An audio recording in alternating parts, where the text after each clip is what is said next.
does that mean? That means criticism, critical. This is a young country. America's a young country. It's impatient, it's aggressive, and it believes that everything can be changed for the better. And the media believes that their role in investigative journalism can change to improve conditions or events or things for the better. So as you study foreign policies, the foreign policy stance of America, you need to understand why American policymakers think the way that they do, what are their cultural assumptions, what are their core values that they're trying to espouse.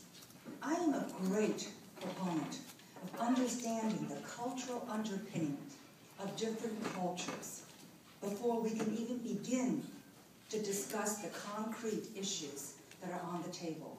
And you can guess why. Because I am an American of Chinese descent. So through my years of growing up in this country and understanding the American culture and the Chinese culture, I see so often the misperceptions, the miscommunications, unintentional, that very often occurs. In trying to understand each other, cultural differences color the perceptions of each side. And let me give you an example. You've heard about the Strategic Economic Dialogue. It was established as a cabinet-to-cabinet discussion at the highest level between our government and China in April of 2006 by President Hu Jintao and President George W. Bush. In preparing for this event, which was to be in December of 2006, the Chinese started planning right away because their president has said, this is really important. They focused for months on protocol. The Americans, we probably started planning for this maybe about 4 weeks in advance, which is a long time. And we focused on the issues that we wanted to discuss. In December of 2006, when this meeting was to occur, the Americans arrived on a plane. We've been in the plane for 20 hours. We tumbled out of that plane in a jumble, regardless of hierarchical order, confusing the Chinese hosts who were waiting at the foot of the disembarkation ramp. They were so confused. They didn't know who to say who, they didn't know who to greet, they didn't know who was coming down the ramp. In opening up the Strategic Economic Dialogue, the Chinese head of the delegation began her remarks with a summary of 5,000 years of Chinese history. To her, that was important because she needed to lay the groundwork and the context for the Americans to understand. The Americans thought she was lecturing them, and they wanted to get to the meat of the discussion and start negotiating. The delegation members on the Chinese side had beautiful prepared PowerPoint presentations full of statistics and data, and they were flashed up on there. And they even had pre-prepared copies for the American delegation. To the Americans, they thought, why are you giving us homework? We've already done enough work listening. The American delegation, as I mentioned, began their preparation probably about a few weeks before. They did not have, most of them did not have prepared remarks, nor powerful PowerPoint presentations, making it very difficult for the Chinese interpreters who had to translate simultaneously. The Americans, rather than present PowerPoint presentations of facts and data, they wanted to tell stories to illustrate their point. But they told stories based on their experience in Utah, or based on their experience in Chicago. So the Americans didn't understand the data, didn't trust the data that the Chinese were giving, and the Chinese didn't understand the stories that the Americans were trying to tell, because they'd never been to Utah. But because of the importance of this bilateral relationship, these meetings, however imperfect, were still very helpful in forging personal relationships that allow for easier dialogue in the future. I'll give you another example about cultural misunderstanding, and this involves the press. At the end of this Strategic Economic Dialogue, there was a meeting with the President George W. Bush, and Hank Paulson was then Secretary of the Treasury. So, and I was there and all the other cabinet members. But Hank introduced the Chinese head of delegation to the president. The Chinese delegation head was a female. So she was trying to, in taking this picture of the three of them, she was trying to put the President of the United States in the center because she thought he was more important. And it was unseemly for her to be in the middle of the picture. President George W. Bush, on the other hand, was trying to push her to the center. He wanted her to stand in the center because, according to American customs, she's a female. So she should be in the center. So the Chinese head of delegation and the president, President George W. Bush, were tossing each other. And the press in the background actually thought they were having a fight. And that's what they reported. They said that at this photo opportunity, it's called photo op, the president and the head of the Chinese delegation appeared to be jostling each other and appeared to have some disagreement. But in reality, both sides were being quite polite to one another and trying to put the other in the center. Now, complicating this bilateral relationship is the political environment, especially during this year. You know, Democrats and Republicans don't get along in this country. There are two different parties that are very different. Democrats always talk about, with relation to China, human rights, the labor rights, the environment, whatever. Republicans in this country, they usually talk about religious persecution and freedom. That's a very special word. They seldom get together, Republicans and Democrats in this country. But on China, Republicans and Democrats are joined together in criticizing China for the lack of progress on all these issues. In this primary season, in our election, we have a primary season where the candidates of one party fight it out to win the party's nomination, to challenge the president. So in this primary season on the Republican side, you saw some pretty tough talk from China, from the Republican presidential candidates. They are part of election politics, but they also betray, once again, a deep-seated mistrust and anxiety that many Americans have about China. To America, the core value is freedom. Freedom. I'm going to repeat it again. Freedom. Because it is a core value.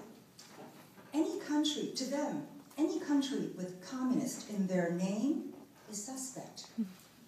Democracy means not only the rule of the majority, but protection of the minority, even if it is one person.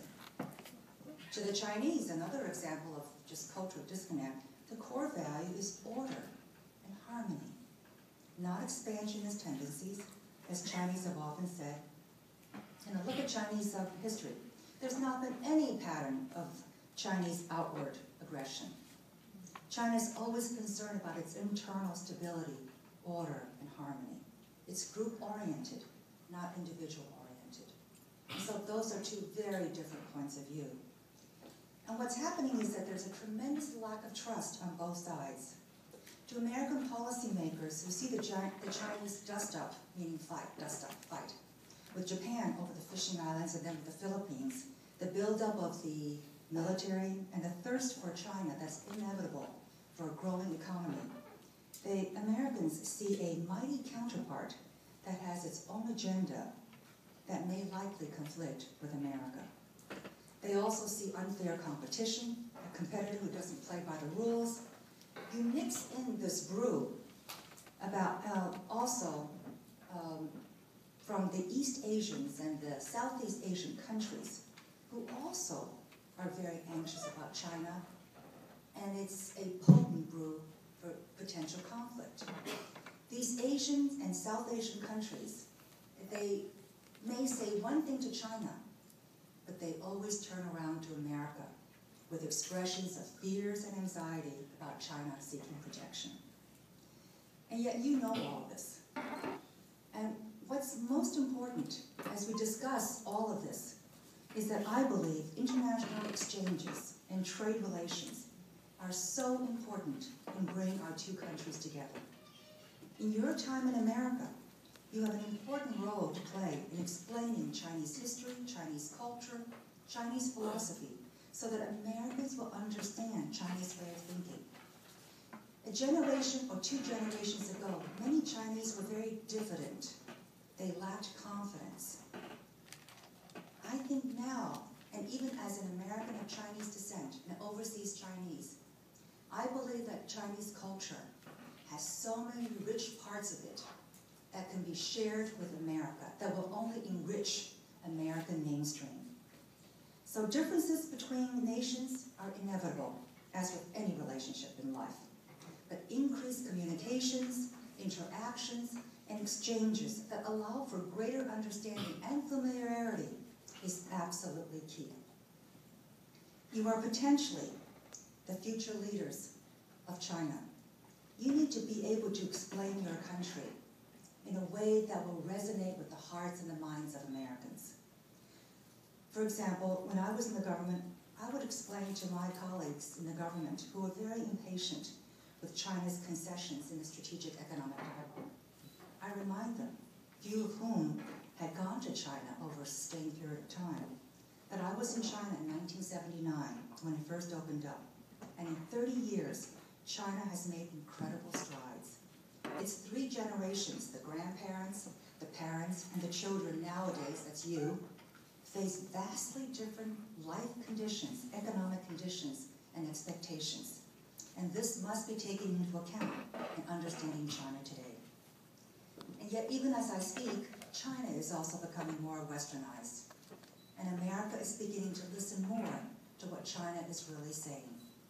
Part of this is due to the fact that we have now better language speakers on both sides. And even compared to 6 years ago, the balance of power and the tonality of discussions between the US and China have changed a great deal. The press continues to be very critical, but they're critical of everything. So in America, we kind of develop a thick skin. We say that this is a democracy. You have a right to say what you want to. I have a right to listen or not listen. That is my right as well. So this is a very vibrant society that is very noisy. Everybody talks. Very few people listen. In China, the modus operandi is to receive information, think, listen. Here in America, we project out. We are complete output. It's like output, output, output all the time. So understanding how to manage the press, the communications, the public affairs, and shaping public opinion is a complex art. But I would also say, do not underestimate America. This is an incredible country with great strengths. And because they have such latitude for diversity, and there is such room for creativity and innovation, they are very, very flexible and very adroit at meeting new situations. And so I think as we go ahead in the 21st century, this will be the most important bilateral relationship in the world. And it only behooves both our countries to work together, to be mutually beneficial, so that the peoples of our country, who are very much alike in many ways, have the opportunity to build better lives and to contribute to society. You have 2 additional speakers after me who are very much experts in this area, and I think you will learn a great deal from them as to how they interpret the US-China relations and the foreign policy aspects and implications. So thank you so much for listening. I wish you well and good luck.